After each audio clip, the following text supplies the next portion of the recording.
Today we're going to look at Magic the Gathering legendary cards that pair well with other cards. I'm going to start off with a lame one, but you know, it's my show, so I get to start off with whatever I want.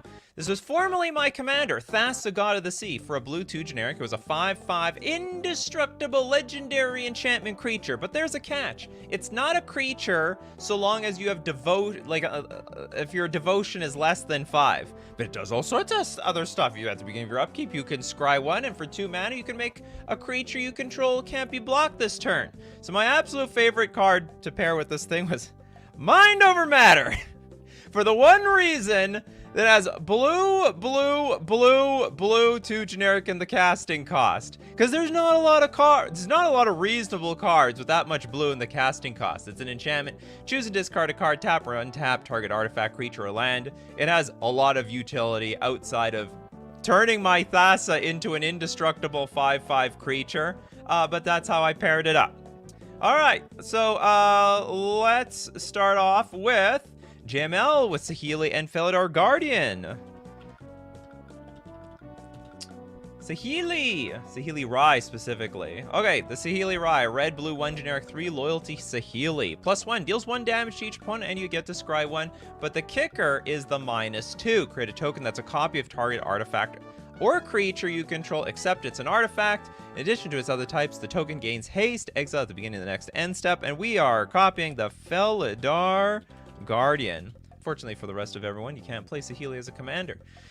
Blue 3 generic 1/4 cat beast enters the battlefield. You can exile another target permanent you control, then return it to the battlefield. So you blink your Saheeli Rai, and you re-blink your Felidar Guardian. You just go infinite. Boop, boop, boop, boop.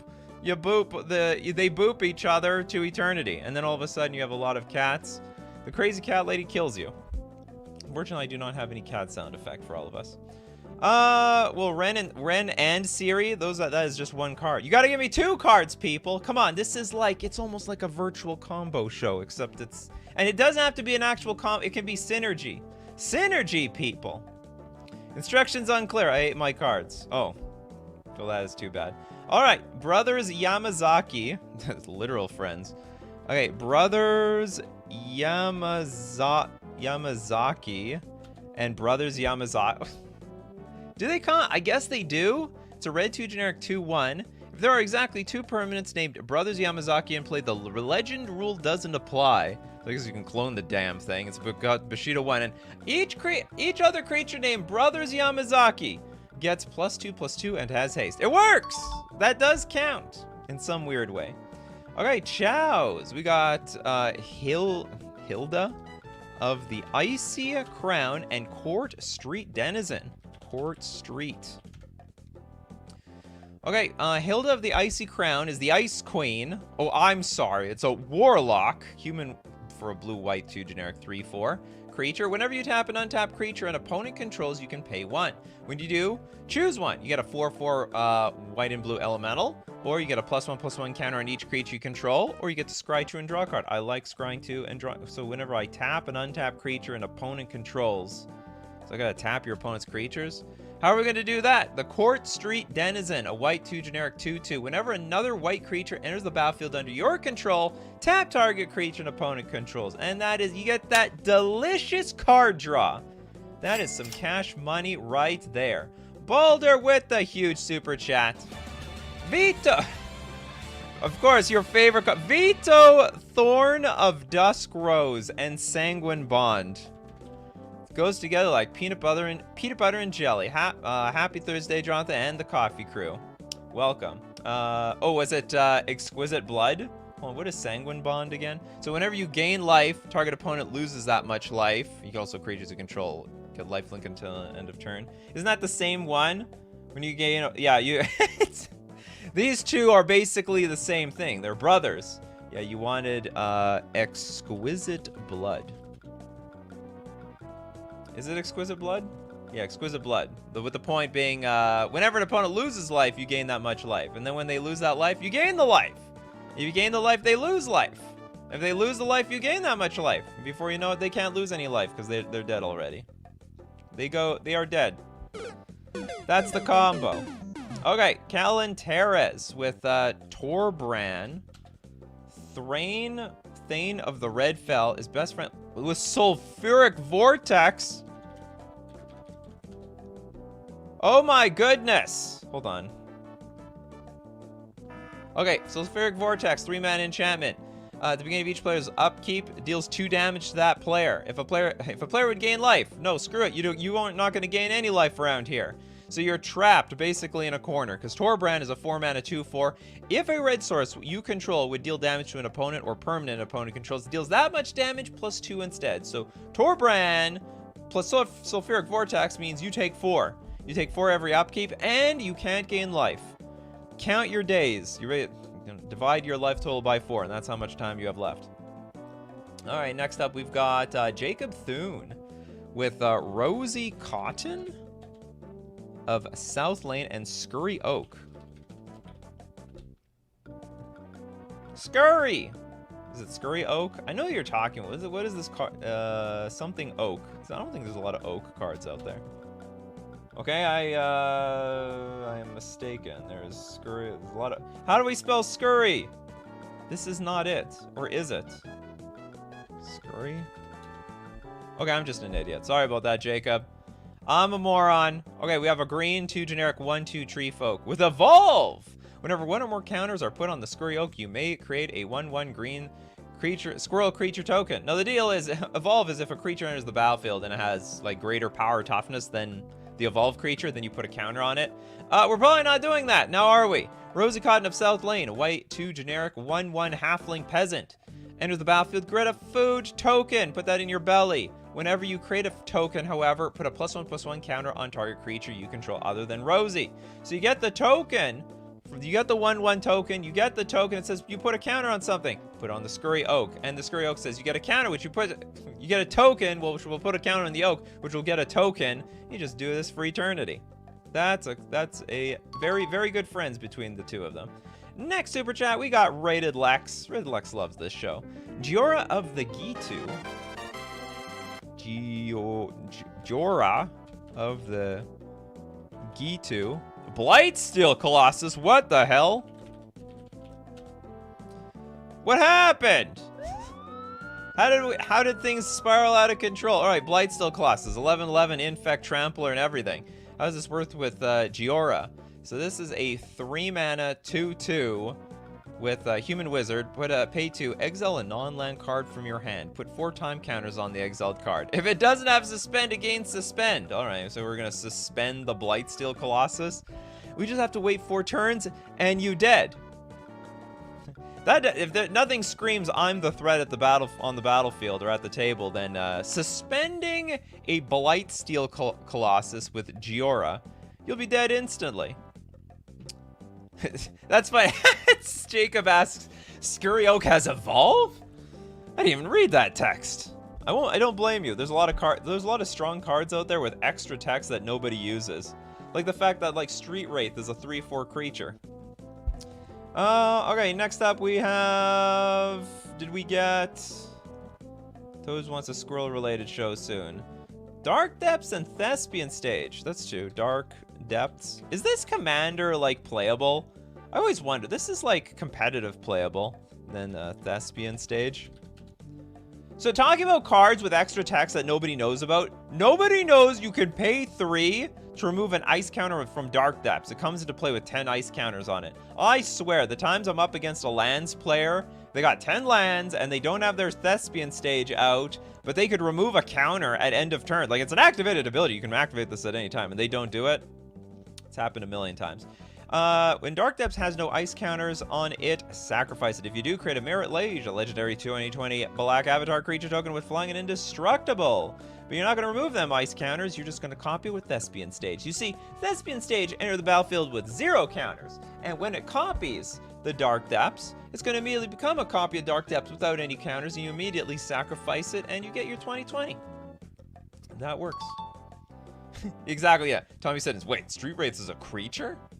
You're going to cast that thing? It actually only casts for 5 mana, which is not impossible. Not really EDH playable? Oh, that's too bad. It's a strong combo out there. Okay, next super chat coming from Platonic Liquid, of course. Emery Lurker, the Lock and Mirror and Spy.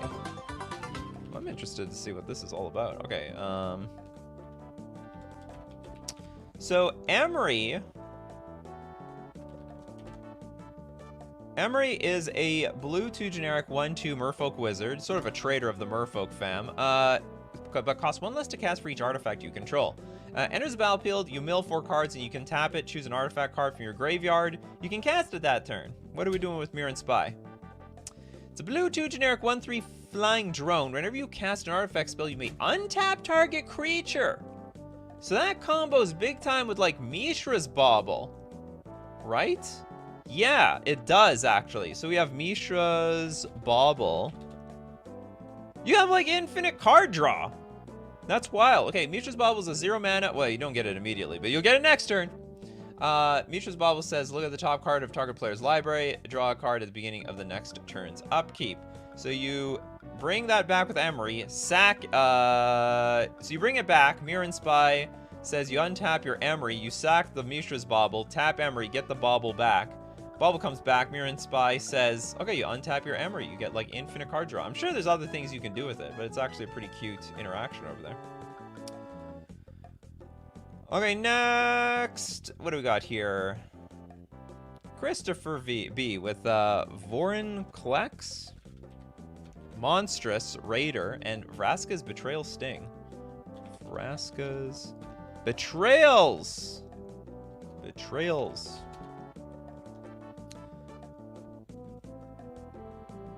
It is a sting. Okay, we got Vorin Klex. I don't even know what this card does. I know this is like a beloved commander card. 6 mana, 6/6 trample haste. If you put 1 or more counters on a permanent player, put twice that many of each of those kinds of counters on that permanent player instead. People love counters. Like they're just brought out Explore. They brought Explore back from Caverns of Ixalan or whatever. You're gonna love that set. But here's the deal: if an opponent puts 1 or more counters on a permanent player, they put half that many of those counters on that permanent player, instead rounded down. So, hon, if you try to put 1, do you get 0? That doesn't make any sense to me. They put half?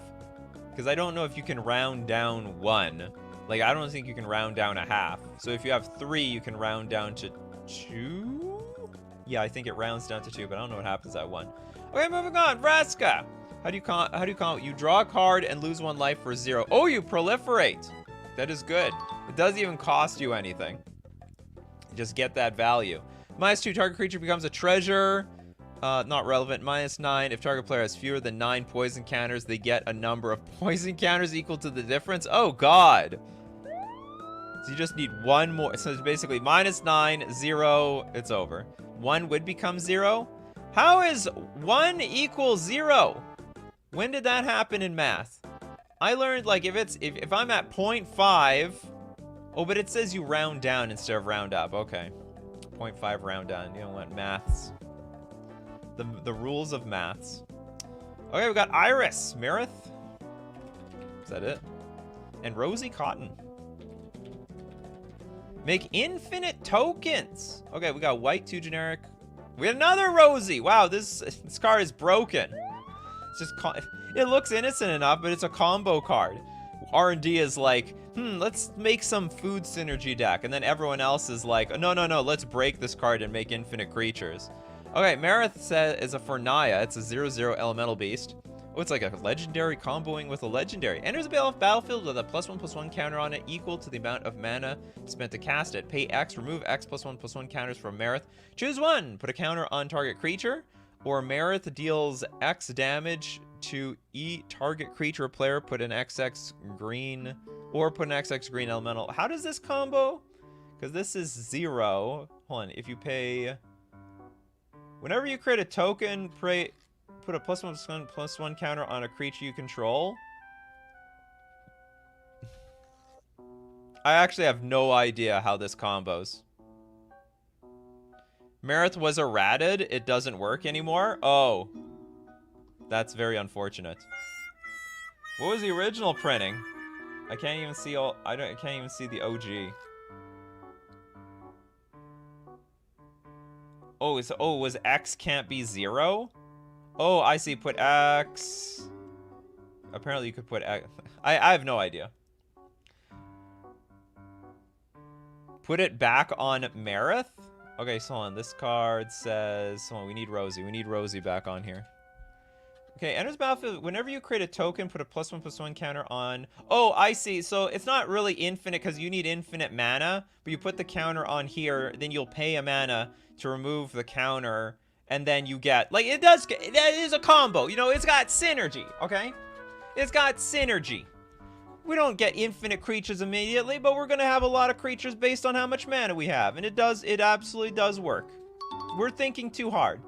If X is 0, it creates a 0/0 token and it triggers Rosie. Oh, is that true? Okay, so 0 cannot work anymore. Ah, that was the old combo. I see. So they errated this thing. It very specifically says, here, let me show you. X can't be 0. X can't be 0. X can't be 0. Yeah, whoops. That was a bit of a mistake. MTG combos that don't work anymore, but you still get to make, yeah, well, you gotta create millions of mana. You get that mana, and all of a sudden, before we know it, there's gonna be a lot of creatures on the battlefield. All right, Spectral Maniac, thank you so much for the super chat. Tana. The Blood Sower, an Ivy-laden Denizen. I haven't heard that name in many a moon. Okay, Ivy-laden Denizen is a 4-mana 2/3. Whenever another green creature enters the battlefield under your control, you put a counter on target creature. And it combos with Tana the Blood Sower, 4 mana for a 2/2. With Trample, whenever Tana the Blood Sower deals combat damage to a player, create that many 1/1 green sapling creature tokens. What the heck? Actually, hold on. How does this combo? Save me! Whenever green creature, you put a counter on target creature. I mean, you get a counter, I guess, every single time you put a 1/1 green sapling on the bat. I mean, it's fine. Okay, it's fine. I'm not gonna judge the synergy here. If you like that together, you get some tokens and you get some counters. There's nothing wrong with that. There's nothing wrong with that. Oh, hold on. Marith can create millions of mana? How does Marith create millions of mana? I don't know how Marith creates millions of mana. Remove X counters, put X counters, get a token, counters on it. Oh wait. Marith of the Will enters the battlefield with a number of +1/+1 counters on it equal to the amount of mana spent to cast it. I don't get it. Oh yeah, okay, I think you just mean create millions of mana and you're good to go. Exponentially grow Tana and your saplings? How? You mean for every turn that you get to attack. So you put the counters on. Oh, I see the combo. That's neat. Okay, so you put the counters on the Tana, and then every single turn you attack with Tana, you're gonna make more tokens, right? Comment dash really create that many +1/+1. Sorry, 1/1 green saplings, and every sapling you get to make more counters to put on your Tana. Oh, okay, I see. Pretty cool. Cool stuff. We got Ali in the house. Goal Razor, and Tormod? The Tormod? You mean from the crypt? Tormod the Desecrator. The Tormod! He looks terrible! Alright, black 3 generic 4/2 zombie wizard. Whenever one or more cards leaves your graveyard, create a tapped 2/2 black zombie creature token. No wonder you suggest so many zombie cards on this show. Let me guess what type of deck you play. Okay, and then we have the Ghoul Raiser, a black 1 generic 2/2 zombie. Whenever Ghoul Raiser enters the battlefield, return a zombie card at random from your graveyard to your hand. A zombie card. And whenever one or more cards leaves your graveyard, aha! Leaves the graveyard, you get your 2/2 zombie. Nice! Is there something even bigger with this? So you create the 2/2 zombie. Whenever Ghoul Raiders enter the battlefield, return as... It'd be interesting if whenever Ghoul Raiser or another zombie enters the battlefield, then this would go infinite. Would be pretty cool. Spectral Maniac, what do you got for us? Oh, we did this one, sorry. Sorry about that, Spectral Maniac. King Ginger! Itali. Primal Conqueror. And then Displacer Kitten. Everyone wants a Displacer Kitten. It's a hot type of breed. Is it even a kitten? Why does Tormod hate graveyards? I don't know. Doesn't believe in dying. Doesn't believe in resting in peace, that's for sure. Okay, what is even the Itali Primal Conqueror? This is the one. Oh, is it that if you blink it, you can put it on the battlefield in its transformed state? Is that like the rule? Is that how this works around here?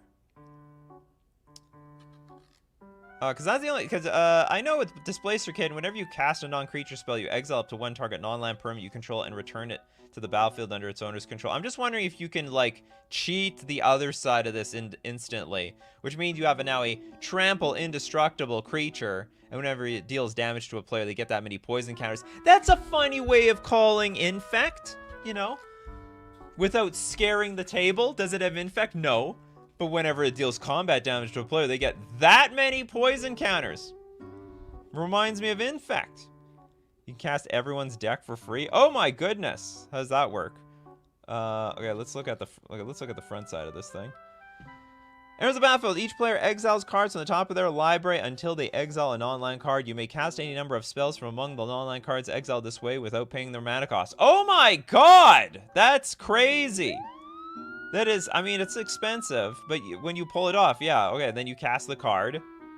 It has to be a non-creature spell, right? And then you blink this thing. You just keep repeating until you've played all the damn, played everything. You know the front, it's like, no, the front side, stupid! Yeah, I'm getting too excited looking on the back side. Yeah, blink Itali for eternity. Great friends! Great friends. Okay, Majra, my personal combo is with a legendary dude, Xander, the Collector, and Bruvac, the Grandiloquent. Sounds very French to me. Okay, Xander, 7 mana, Vampire, 6/6, enters the battlefield, target opponent discards half their cards in the hand, rounded down. Whenever it attacks, defending player mills half their library, rounded down. And whenever Xander dies, target opponent sacrifices half the non-land permanents they control, rounded down. Bruvax is a 3 mana 1/4. If an opponent would mill 1 or more cards, they mill twice that many cards instead. Okay, so your opponent is just stone cold dead. When they realize twice is basically half their library times 2, that means their total library, it's over. I am French. The story checks out. The story checks out. It's funny. Bruvac, the Grandiloquent.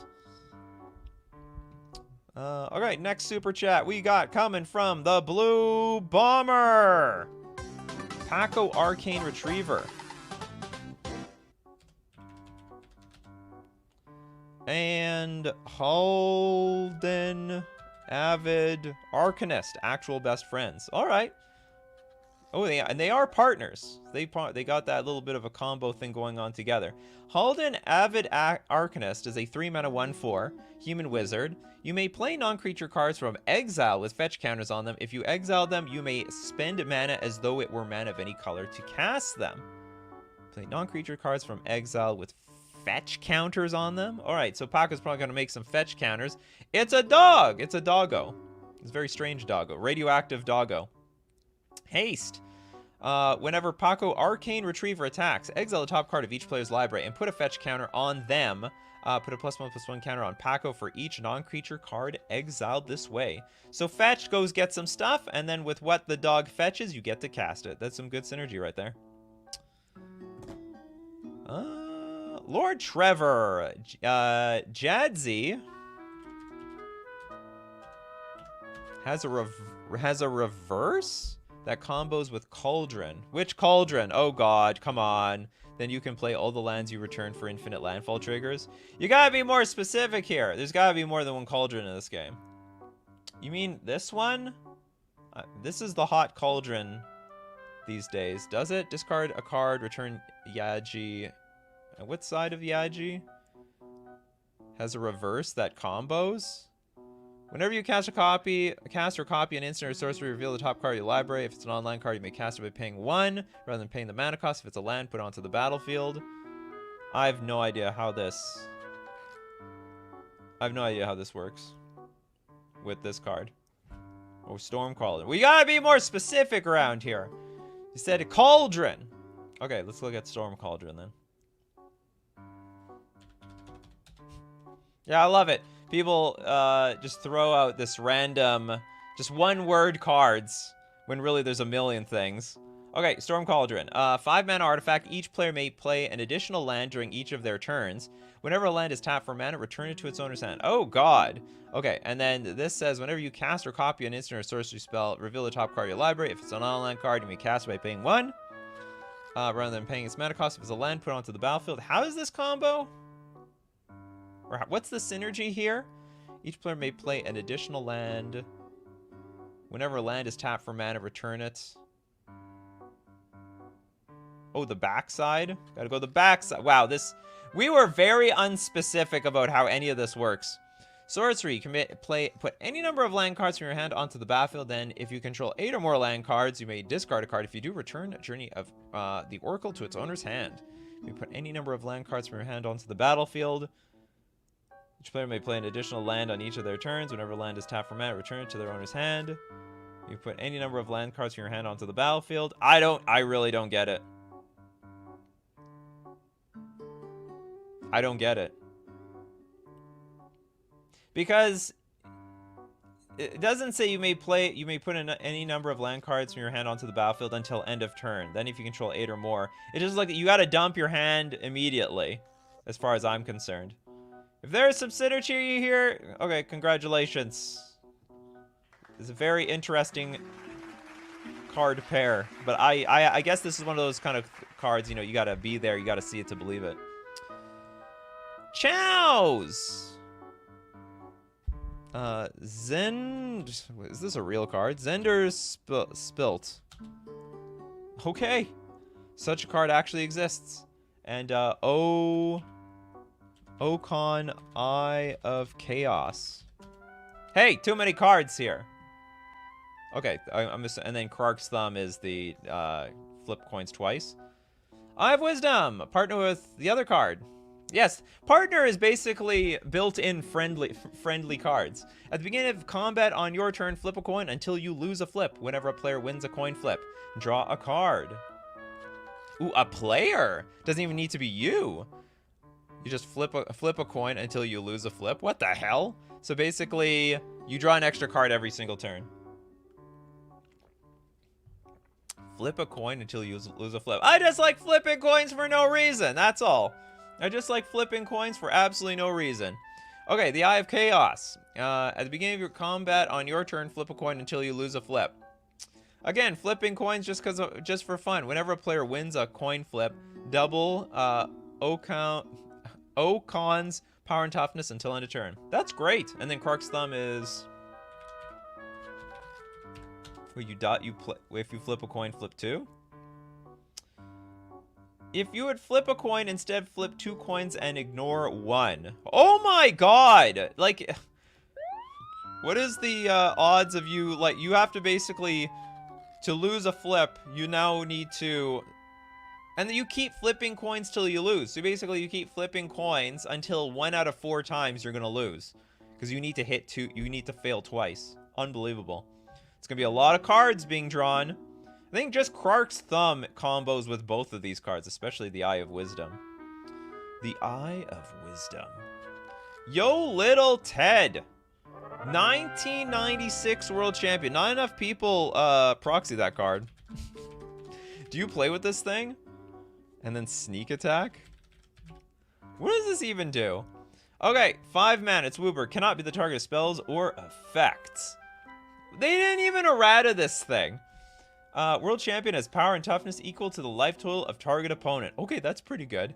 And then pay 0, discard your hand to search your library for the 1996 World Champion, reveal it to all players. Shuffle your library and put 1996 World Champion on top of it. Use ability only at the beginning of your upkeep and only if 1996 World Champion is in your deck. Finally! Now that's an AI-generated card. Using abilities on cards that are in your deck. And of course we have Sneak Attack, a Humble Enchantment. Just pay a red, put the creature in play, and it is tapped and attacking. Second and end of turn, but the creature is as big as your life total, so good luck with living through that. I guess you can block it. Okay, you heard the music. You know what that means? It means we have to thank our sponsor today, FusionGamingOnline.com. The new set, oh, what was the deal of the week this week? I always got to check the deal of the week every single time at FusionGamingOnline.com. 15% off all Secret Lair singles and box sets. They got Fetch Lands, they got Stoneforge Mystic. I mean, they got everything. They've reprinted almost everything in Secret Lair flavor. And now you can get 15% off at FusionGamingOnline.com. Don't forget to use coupon code Nikachu, though, to get an additional 5% off all your purchases, and it supports the channel. We're also going to thank Mana Traders, the premier place for renting Magic cards online. The ability to play any format anytime that you want. Use my code Nikachu underscore 3KF for 10% off your first 2 months. Renting any deck you want for Magic Online with Mana Traders. Okay, back to our friendly cards. Cards are best friends with other cards. Wii Shop may be gone, but that music will live on forever. It will, won't it? It will indeed. Okay, who hasn't got a card yet? Fritz! We got the Reaper King. They should bring Scarecrows back for as much as people love this damn card. Right of Replication. Kicked! Specifically. Okay, hold on, what is this? The Reaper King, it's a lord for the Scarecrows, but whenever another Scarecrow comes into play under your control, you destroy target permanent, which means when you replicate this thing, you get how many? We did the math before. So you get 5 tokens, but only 5 of them entered the battlefield. So you get... And they can only look at 5, so it's 25. You get to blow up 25 permanents. That's danger. 25 permanents, it's very, very dangerous. Okay, good combo. Very good friends with each other. Yo Little Ted says, Fling works with 1996 World Champion too. Fritz knows the math. It's 25 triggers. 25 triggers and you're dead. Well, you're if you know that what doesn't kill you. They say that what doesn't kill you only makes you stronger. Not really. In Magic the Gathering, that what doesn't kill you probably will finish you off next turn. Next super chat we got from Bryce. I'll use that super chat today. Okay, Rumel. Sorry, Rumel.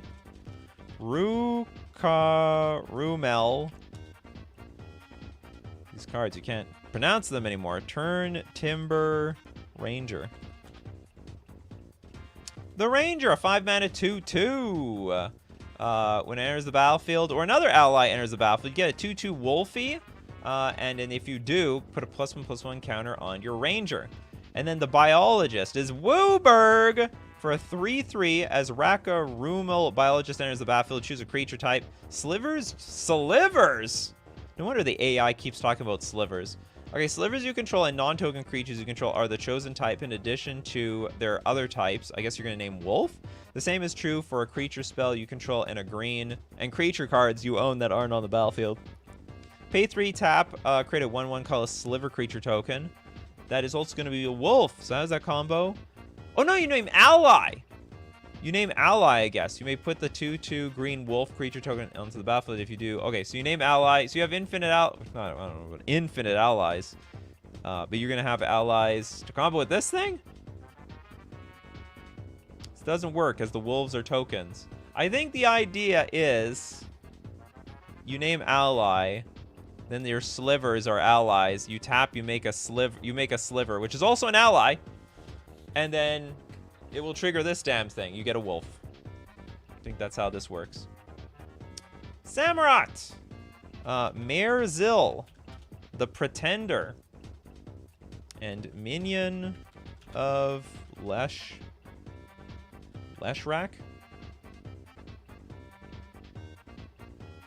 I don't know what the hell. What is this? Minion of something. Okay, I found it. We found the Minion of Leshrac. Black, 4 generic for a 5/5 demon minion. Pro black.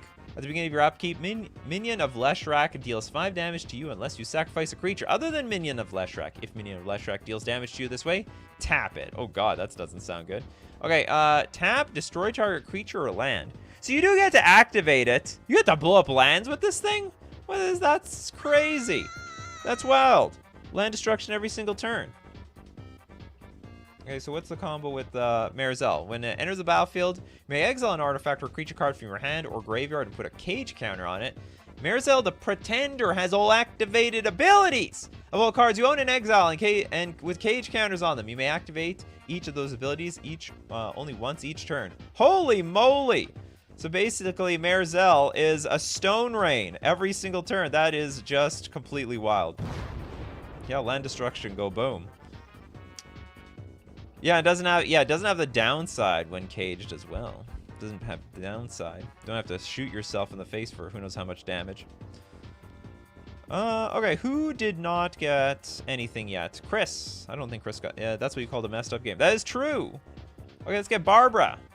E6, Fractal Bloom, and Avenger of Zendikar.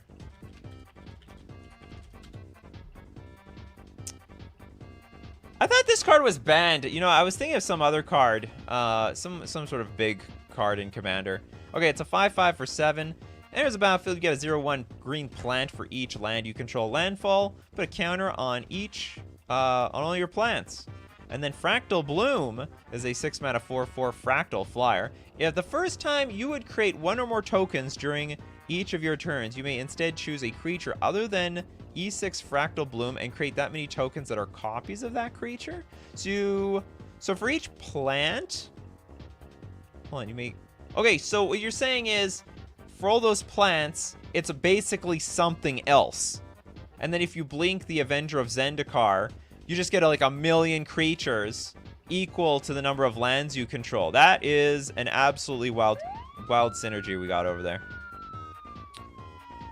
Okay, Platonic Liquid says, the idea was that the wolves were supposed to go infinite if they were allies, since it trigger the Turn Timber Ranger again. It does work with Mask Wood Nexus. Oh, is that what the idea was in that last card? I remember the sliver combo. But it's a synergy. You know what? Remember, today the Conger doesn't actually need to combo. Like, this isn't a win condition by itself.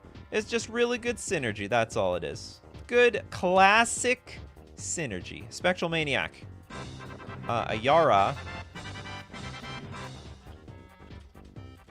First of the Lothwain and the Plague of Vermin. Plague of Vermin, 7-mana sorcery. Starting with you, each player may pay any amount of life. Repeat this process until no one pays life. How much life do you want to pay? Each player puts a 1/1 black rat creature token in play for each 1 life that they paid this way. Very interesting. Okay, so next we have, it goes apparently with Ayara, 3-mana 2/3 Elf Noble. Whenever Ayara, first of Lothwain, or another black creature enters the battlefield you control, each opponent loses 1 life, and you gain 1 life. Whenever or another black creature enters the battlefield under your... Oh, it's only under your control, so you have every incentive to just drain your entire life to nothing to one-shot everybody. And also tap, sacrifice another black creature, draw a card. That's great. So if you don't win for one reason or another, because maybe you don't have as much life as other people, you can sack some of them rats that are those black rats and draw some cards off of it. That's actually really neat. It's like, starting with you, I will pay almost all my life. We're going straight to 1. I'll pay 39. Anyone want to meet that challenge? It's where life gain is powerful. The life gain player will dominate over everybody else. Okay, let's take from the freebie section. Let's go with the Conspiracy Cracker. Okay, we got the Ambassador Laquatus? Hold on, Ambassador... I know what you're talking about. Ambassador Laquatus. It's a mill creature. Power Artifact. And Grim Monolith. Okay, those are some easy cards to remember. We've got the 2-mana. Okay, hold on. Let's go to Ambassador Laquatus first. 3 mana for 1/3. Pay 3. Target player puts the top 3 cards of his or her library into his or her graveyard. We need mana, though. Power Artifact. Enchant Artifact. Enchanted artifacts' activated abilities cost 2 less to activate. This effect can't reduce the amount of mana and ability cost to activate to less than 1 mana.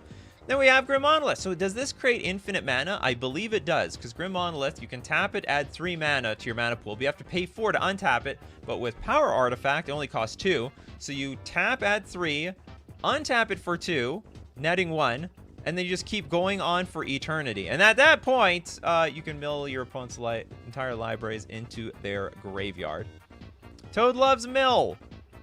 I don't know if everyone loves mill, but the mill players, they really love mill. They love mill extra hard. Zeus, we did this combo already. They are quite friends. The truer words have definitely been spoken. Okay, hold on. We gotta get a super chat from Steven. Seeking Seasons Guide and Warstorm. Hold on. Seeking. Nope. Seasons Guide. How about that? Seki! Okay, and then War, Storm, Surge. Warstorm Surge! 6 mana enchantment. Whenever a creature enters the battlefield under your control, it deals damage equal to its power to any target.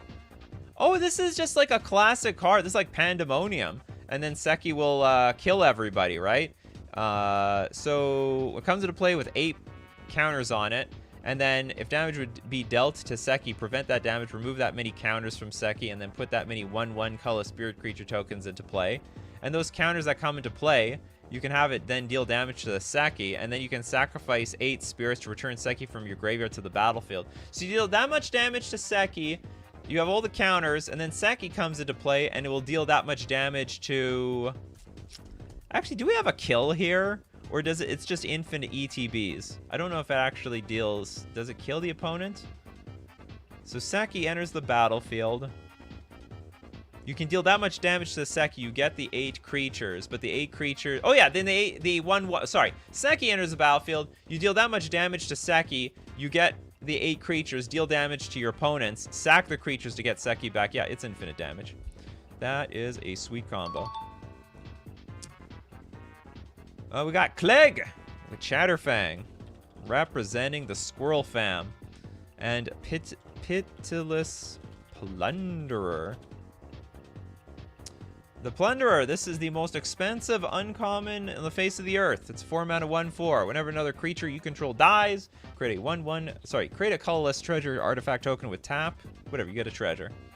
Okay, so how are the creatures going to die? We have Chatterfang with 3/3 with Forest Walk. If one or more tokens would be created under your control, those tokens plus that many 1/1 green squirrel creature tokens are created instead. So, and then you can pay a black, sack X squirrels. A target creature gets -X/-X until end of turn. So you get your token. You get a token, you get your squirrel. With your squirrel, you can then sack the token to pay a black to sack the squirrel in order to deal damage. Whenever another creature you control dies, and then the creature you sack, the creature it died, you get the token. Infinitely wipe the board. This is incredibly good synergy. Get rid of them all. Yeah, the tokens enter for that last one. Okay, Kalanteras with Richard Garfield. Does anyone play with these cards? Richard Garfield, the world champion. Imagine showing up. Hold on, let's get back to that world champion card. Is that legal anywhere? Okay, it says not legal. I just want to go back to this card. It's not legal technically anywhere. Oh, it's not legal in Commander either. That is stupid. They didn't say so. It says no Annie cards, no dexterity card. That is not a dexterity card. If I show up and activate this thing at my upkeep, I should be allowed to play this in Commander. Okay, only one exists. Well, not if you print it out from your computer. Richard Garfield, 5 mana for a 2/2. Human designer. You may play cards as though they were... Oh, what was it? Kalanteras, I missed your... I don't even know the second card. Plus proposal. Oh, those are both the card. Proposal. We don't even know that. There was a art for this, wasn't there? Yeah, you may play cards as though they were other cards of your choice with the same mana cost. You may choose the same card twice. So that's cheating. And then proposal. Allows Richard Garfield to propose marriage to Lily. If the proposal is accepted, both players win. Mix the cards in play, both libraries and both graveyards, and as a shared deck. And that's what happens when you get married. You're gonna be sharing the cards all of a sudden, one way or another.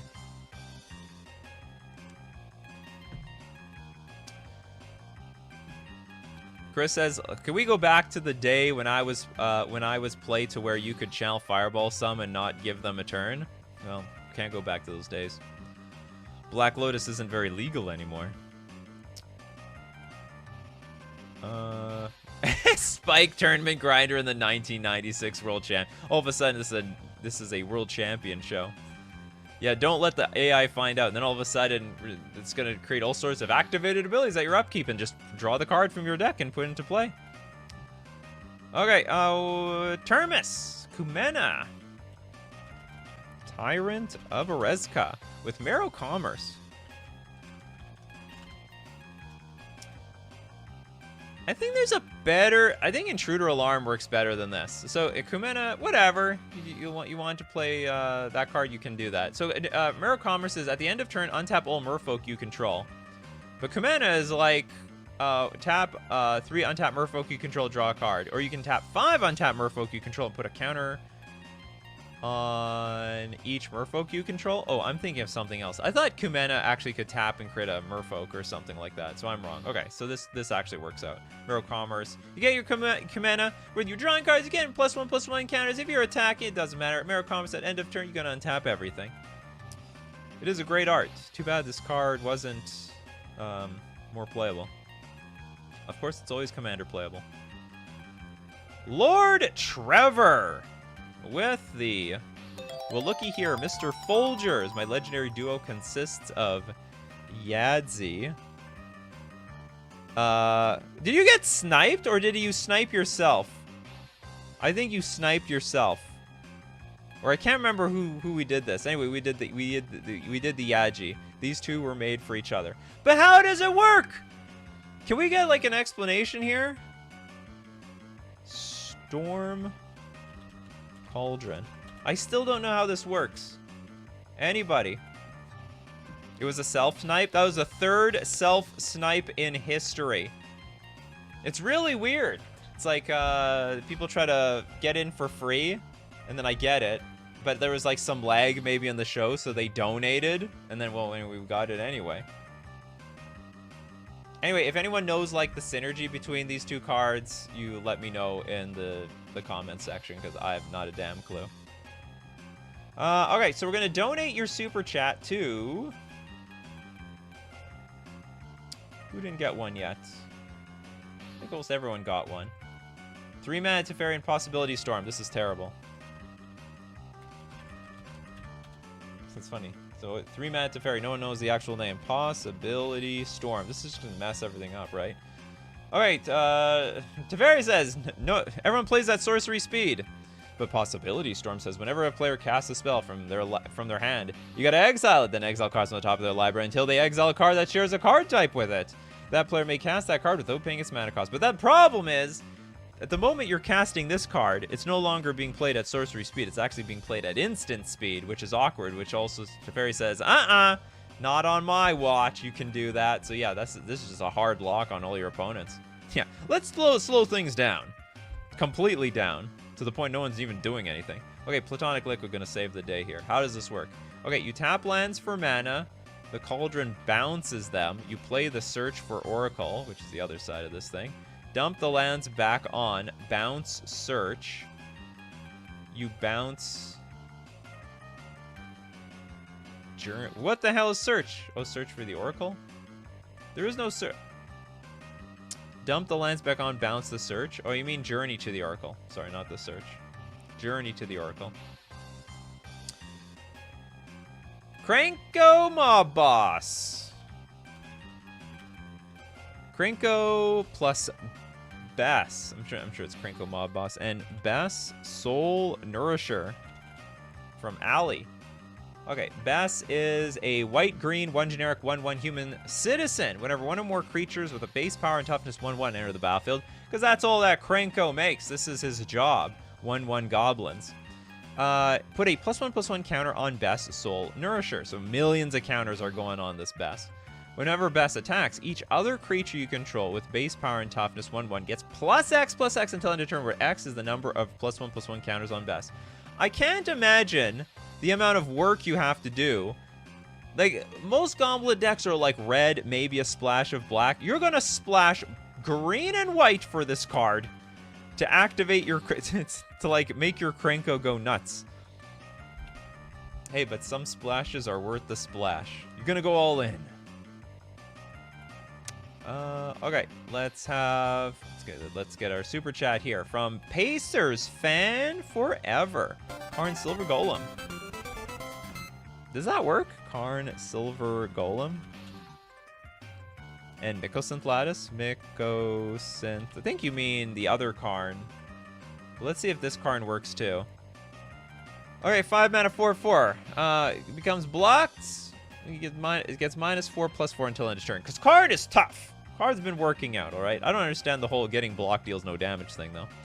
Pay 1, target non-creature artifact becomes an artifact creature with power and toughness, each equal to its converted mana cost until end of turn. Okay, that actually works. So this Karn combo has existed even before Karn the Great Creator. So everything's an artifact when Mycosynth Lattice is in play, and so you just pay 1 and target your opponent's lands, and poof, gone. You'll never see it again. Is this Sonic music? Nope, it's some other 3 music. We're gonna work on Sonic music. We might have some Sonic music on here. I like the Sonic sound effects. Great sound effects. Mr. Deadhead with Sliver Queen and Mana Flyer. What is Mana Flyer? Is it Mana Flare? How about Mana FL? Mana Flare is not even real. Okay, hold on. Is it this? Whenever a player taps a land for mana, that player adds 1 mana of that type to his or her mana pool. Okay, so you pay 2, you get 4 mana, put a 1/1 colorless Sliver creature token onto the battlefield. Sorry, it's the wrong one. I'm looking at it now. I don't even know if it's Mana Flare. So you can double the amount of slivers, but that's it. I don't think this is the one that you wanted. There's a lot of combos with Sliver Queen, to be honest. I'm not downplaying. It's not bad. You want to put double the slivers on the battlefield? You can do that. Yeah, there's Sliver Queen plus Mana Echoes. I think Mana Echoes works. Maybe that's the card, Mana Echoes. Whenever a creature enters the battlefield, you may add an amount of colorless equal to the number of creatures you control that share a creature type with it. So, you, and then with Sliver Queen, where's our Sliver Queen? So you got like 4 creatures on the battlefield, you get 4 mana, it goes exponential. More exponential than compound interest. Yeah, we saved you, Mr. Deadhead. We know the combos that you're trying to do. Platonic Liquid. Trazyn the Infinite. Trazyn the Infinite. And Staff of Domination. This is a new card. Not Staff of Domination, I'm talking about. The Trazyn the Infinite. Black 4 generic 4/6 Necron with Death Touch with Prismatic Gallery. As long as Trazyn the Infinite is on the battlefield, it has all activated abilities of all artifact cards in your graveyard. That sounds broken. That actually sounds completely busted. So what, you want this in the graveyard? And then you can untap, you can pay 1, untap. But no, it says, hey, that is weird. Can you untap your Trazyn? Because it's not a Staff of Domination. It didn't say like untap itself, but you get all the other abilities.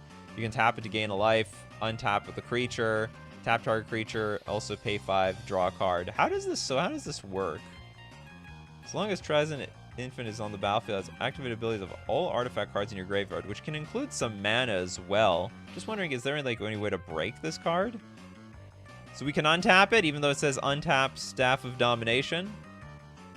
Though the name replaces the ability. So you have like 1 Grim Monolith in your graveyard, and you're infinite. because you can go infinite mana and infinite all this stuff. This card was made to be broken. That's exactly what it was made to be broken. Nate Dog plus okay, comboing off the staff of, oh, actually this cut doesn't work. It was not, there's no legendary creature here. No legendary. It doesn't combo, it just enables every other thing you want to do with Trazit. No, with Grim Monolith or like Soul Ring, I think it does combo because you get infinite mana off of Soul Ring. Oh, that's what you're trying to say, actually. Yeah, the Soul Ring. Just one Soul Ring in the graveyard would do it. Okay, who else do we have here? The Waking Dead. Fire Song and Sunspeaker and the Star of Extinction. I knew it, that was going to be an excellent card. The Star of Extinction, also known as the comet that blew up all the dinosaurs. 7 mana, destroy target land. Star of Extinction deals 20 damage to each creature and each planeswalker.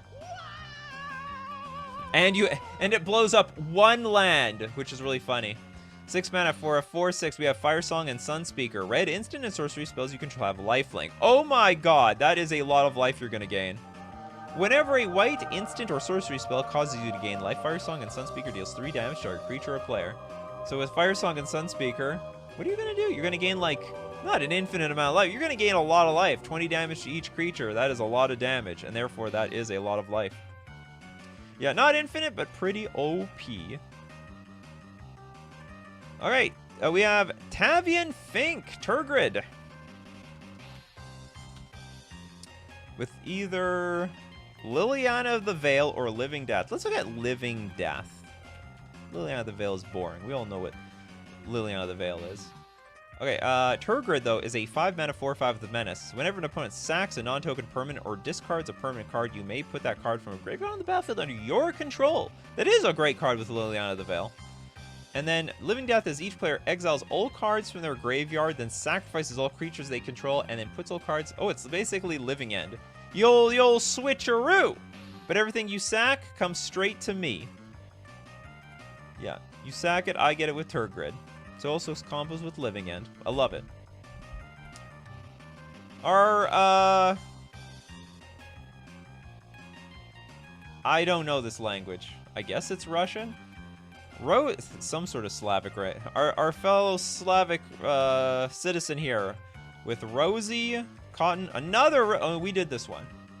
People love that damn Rosie combo.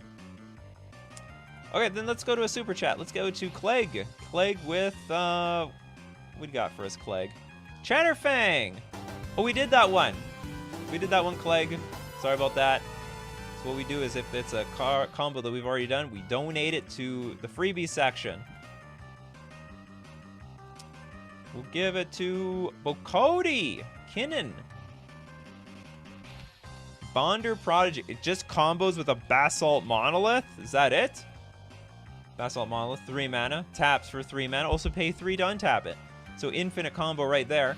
Whenever you tap a non-land permanent for mana, add 1 mana of any color that permanent would produce. So you basically tap, untap, get infinite mana with your Kinnan. Bonder Prodigy. 2 mana, 2/2. What the hell were they thinking with this card? Is this a fair commander? I have a feeling it's not. I think old boy's trying to get Philip thing on here. Okay, Philip Fibblethip as the only card in my creature card in my deck, and Proteus Staff. And Proteus Staff. Okay, Philip, by the way, enters the battlefield, draw a card. If it entered from your library, you get 2 cards instead. When it becomes the target of a spell, you put it straight back to the library. We're not done! Screw that. Okay, we have super chats to get through today. And, okay, Philip the Lost. It's a... Oh, no, we did that one. Okay, we did Philip the Lost. Draw 2 cards if played from the library. Proteus Staff, 3 mana. Pay a blue 2 generic. Tap. Put target creature on the bottom of its owner's library. Fair enough. That creature's controller reveals cards on the top of the library. Until they reveal a creature card, the player puts that card into play and the rest on the bottom of their library in any order? So you stack your deck? You gotta be kidding me. Play this ability only anytime you can play a sorcery. This combo's broken. This card's absolutely broken. You just have to play this in a combo deck. You basically get... So this is your commander. Okay, the downside is you have to play a mono-blue combo of some sort. And you just stack your entire deck and draw 2 cards. I don't even think that drawing 2 cards even matters at this point. So, like, when you get this off, is there a chain that would make you win instantly? Because you get... So you stack your... Hold on, what happens first? Player puts the card into play, Philip triggers, but you have to resolve this ability. So you stack your deck, you draw 2 cards. Maybe you can just win from there. It doesn't sound impossible. That is just wild. You never know what you're going to learn on this show. Only catch is you can have no creatures in your deck, but if it's a spell-based combo deck, then like what do they care? You just rattle off a bunch of spells and brain freeze somebody. Okay, it's time for... we're past an hour, so it's super chats or bust. We're going to start with Mario. I'll give you the Mario sound effect. Urabrask. Heretic Praetor. And Draneth Magistrate. Okay, Urabrask is a 5-mana 4/4 haste. At the beginning of your upkeep, exile the top card of your library. You may play it this turn. And at the beginning of each opponent's upkeep, the next time they would draw a card this turn. Instead, they exile the top card of their library. They may play it this turn. And Draneth Magistrate. Oh, your opponents can't cast spells from anywhere other than their hands. Only the opponents. So you can play the extra cards from your exile, but your opponents, they ain't getting crap. So this is a very, very nice combo. I like this combo. Very nice combo. Samurai's like, God, I hate this. Sounds like someone plays in a playgroup with Draneth Magistrate. What is even the point of this card? I mean, the point of it was to, like, shaft companions, but it also shafted commanders as well. Pacers fan forever. Triskelion. And Mikaeus, the Unhallowed. Whoops. I'm looking this up like it's a paired creature. And Mikaeus. Because we need a legendary in here. Mikaeus. This is a 6-mana 5/5 creature with Intimidate. Whenever a human deals damage to you, destroy it. Other non-human creatures you control get +1/+1 and have Undying. Like the Triskelion. It comes into play with 3 +1/+1 counters on it. You can remove a counter from Triskelion to deal 1 damage to any target. Undying says it comes... I can't remember how... I think Undying is a +1/+1 counter? Or is that Persist? No, Persist is -1/-1. Undying is the +1/+1. Okay, so yeah, you go infinite with this. You just keep removing all the counters from your Triskelion until it dies, and then it comes into play with Undying with an extra +1/+1 counter and 3 more, and you get to have infinite damage. Those are good friends. Bryce, what we got for us, Bryce? Child of Alara. The creepy baby card, right? Yeah, the creepy baby. Teferi's Realm. Great synergy. All right, Teferi's Realm, 3 mana. At the beginning of each player's upkeep, that player chooses artifact, creatures, or lands, or global enchantments. You can always choose global enchantments. Is it still global enchantments? Or non-aura enchantment. Now, it's been errated to non-aura enchantment. All cards of that type phase out. And you want something to phase out because Child of Alara says trample. When Child of Alara dies, destroy all non-land perms. They can't be regenerated. So you phase out your like creatures or whatever, and then I guess you kill your Child of Alara. No, you can't phase out the creatures because the Child of Alara is a creature. You phase out something, and then you blow up your Child of Alara, and your stuff is protected. Your opponent's stuff goes bye-bye. Yeah, they say all babies are cute, but well, I mean, this one's half child, half bones. It's creepy. Spooky baby. Spooktober might be over, but Child of Alara is fashionable or is spooking people all year round. Welcome, love. Platonic Liquid. What do you got for us? Oswald Fiddlebender and the Oswald Fiddle and Thornbite Staff.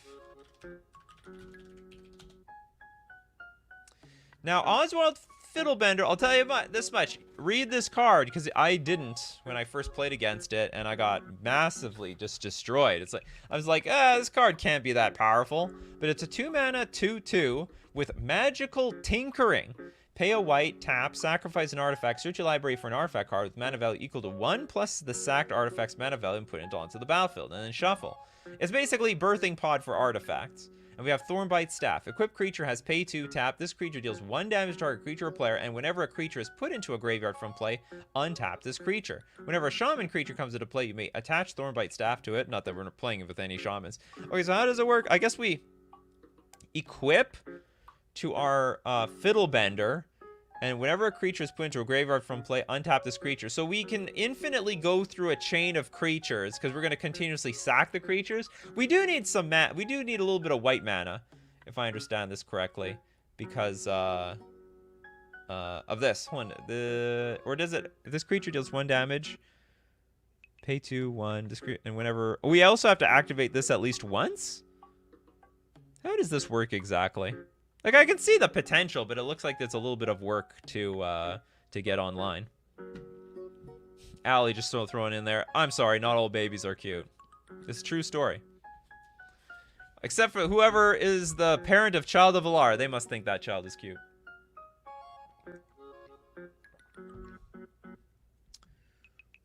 It's all fine until the Fiddle Nation attacked.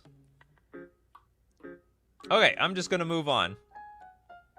Jacob with the super chat. I'll give you this one. Staff of Domination and Urlock.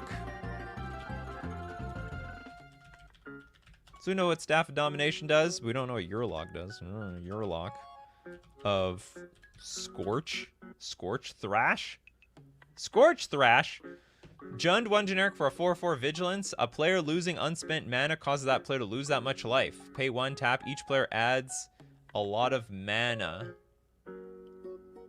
Ooh, you can untap target creature. So you going infinite. So we brought back mana burn, and also we have found an ability to give our opponents infinite mana. Well, not infinite, any mana. It's Jund mana. So be careful who you give that to. It might backfire. But if they can't use it against me, I can't use it. It's basically colorless mana. It's completely useless to me. That definitely works. I like it. Safi. What do you got for a Stuffy? Taunos. Urza's Apprentice and Sands of Time. This also creates infinite mana, apparently. So Taunos. Oh, like the Candelabra. Candelabra of Taunos. We have a blue, red, 1/3 human artificer haste. Red, blue, tap. Copy target activated or triggered ability you control from an artifact source. You may choose new targets for the copy. So I could, like, copy a Grim Monolith or something. But I guess we're gonna copy Sands of Time. What goes on here? 4 mana artifact. Each player skips his or her untap phase. What the heck? That's stasis. At the beginning of each player's turn, untap each tapped artifact, creature, and land he or she controls, and tap each untapped artifact, creature, and land he or she controls. What? At the beginning of each player's upkeep, that player simultaneously untaps each tapped creature. Oh, if it's untapped, it gets tapped. If it's tapped, it gets untapped. How am I using this thing? Copy target activated or triggered ability you control from an artifact source. I don't know how this would work. Like, are you trying to tap someone out permanently? I don't get it.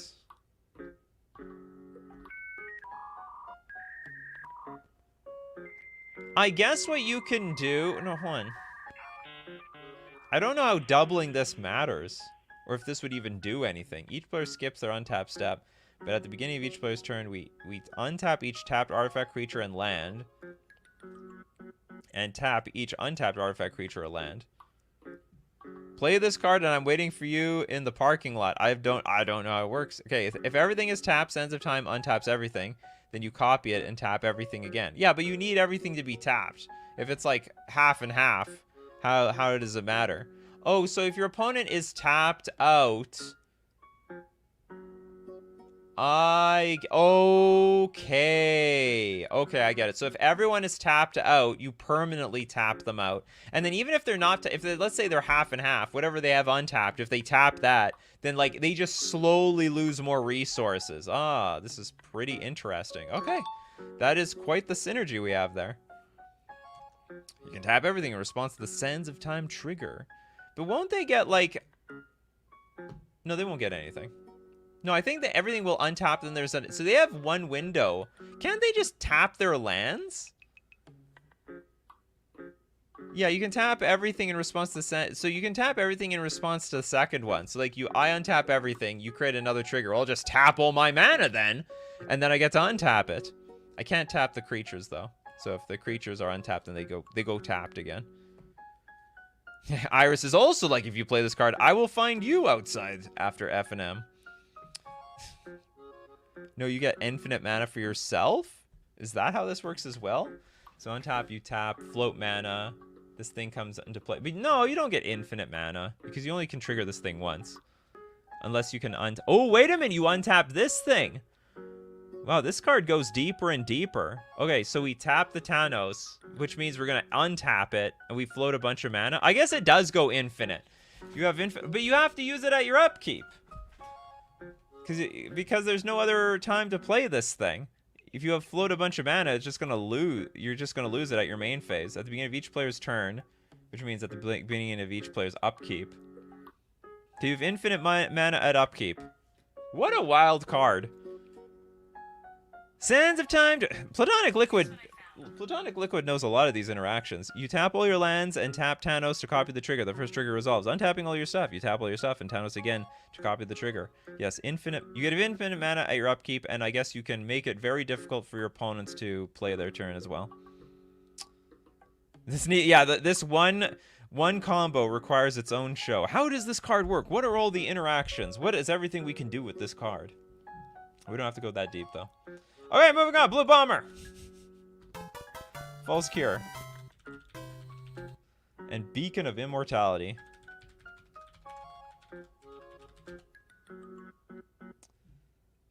It's a 6-mana instant. Double target player's life total. And then you shuffle this thing back. And then False Cure says, until end of turn, whenever a player gains that much life, they lose 2 life for each 1 life they gain. Aha! Joke's on you. I double your life total to 80, but you're gonna lose 2 for everything. You're gonna lose 80.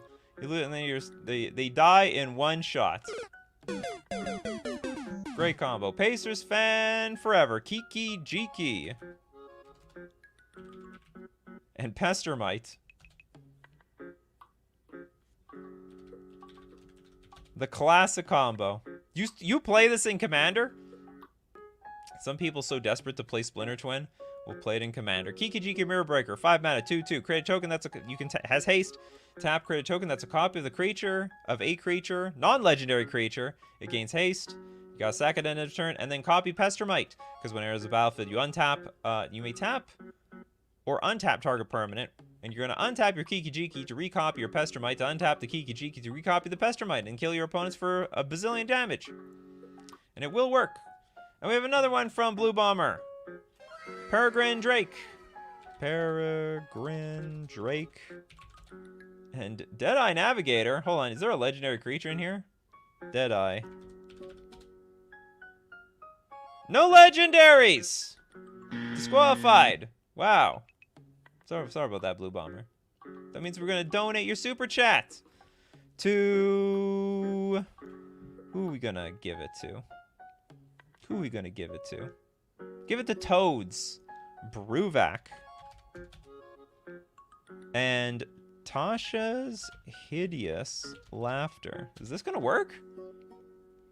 Okay, Hideous Laughter is each opponent exiles cards from the top of their library until they have exiled cards with total mana value 20 or more. What does Bruvac say? If an opponent would mill 1 or more cards, they mill twice that many cards instead. So I guess you go through all the... Well, yeah, it's synergy. It's something. What time do you stream in days? You'll find out at the end of the week. Every weekday, 10 o'clock a.m. Sorry, 11 o'clock a.m. Central Standard Time. Wait 10 minutes because I'm usually late. But don't worry, everyone else is here. Okay, and our last super chat from Jacob! It's a trio. That's okay. Drafna. Founder of Latinam. Liquid. Sorry, liquid. Is it liquid? I think it's liquid metal coating. Because I've made that mistake myself. You would think it's liquid metal coating. That would make a lot of sense. It's liquid metal coating. It sounds French. And stasis. Stasis? How does that work with this? Everyone hates you. Okay, how does everyone hate us? Stasis. You don't untap anything. Liquid metal coating. Target permanent becomes an artifact in addition to its other types until end of turn. And Drafna says it's a 2/1 for 2 mana. Pay 2, return target artifact you control to its owner's hand, or you can pay 3, tap, copy target artifact spell you control. What does this have to do with anything? I don't get it. Because this is not an artifact. Target permanent becomes an artifact in addition to its other... Oh, wait a minute. Oh, you bounce the stasis.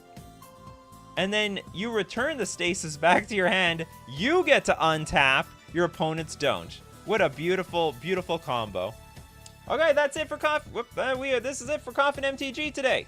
And just as asked, we do this Monday to Friday, 11 o'clock a.m. Central Standard Time. Be there or be square. Thanks to everyone who supports the channel, either a patron on Patreon, a member on YouTube, or use Super Chat to be part of the show. Much appreciated. We also got to thank the coffee crew who shows up in the morning, like Mr. Deadhead Old Boy.